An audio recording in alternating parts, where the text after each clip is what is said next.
There are two sides to the distracted driving issue that all drivers need to understand, and it revolves around overall awareness. If your eyes or mind are away from driving for some distraction, then you are always either dangerous or vulnerable. Let me explain. Many drivers, both experienced and new, believe they are safe and doing nothing wrong as they drive distracted, if you can believe that. They tell me they can drive distracted, maintain their speed, stay in their lane, etc. They actually tell me this as if they are above the distracted driving problem. I want to change this extremely dangerous perception right here. We've all seen or heard tragic stories about drivers hitting other vehicles head-on. A driver who veers into another lane or into oncoming traffic is obviously completely unaware and dangerous. There is no doubt about that one, but let's look a little deeper. To the drivers who think they can successfully drive distracted, I explain this.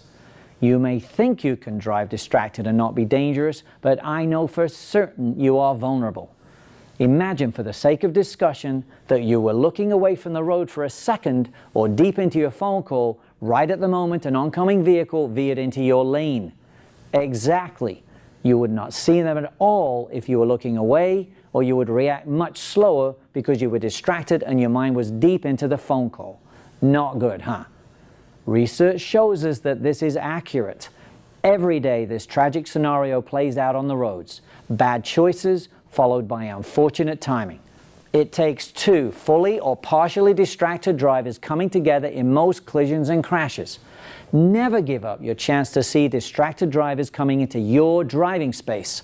I don't want you to be dangerous or vulnerable.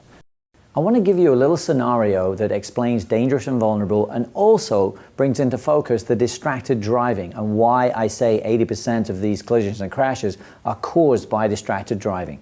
Imagine a two-lane road, one lane one way, one lane the other way. You are driving along in your lane at 40 miles an hour, speed limit, everything's good. The vehicle coming the other way, you notice that they are coming into your lane and they're sort of coming towards you. You don't care at that point whether that driver is drunk, asleep, or texting, or whatever other distraction it may be. You only care enough to see them early enough to do something to get out of the way, whether go left, whether you go right, whether you slow down. So that's why all of these distractions, to me, are distracted driving, because it's how it affects you. He's dangerous. You could be vulnerable if you were also distracted.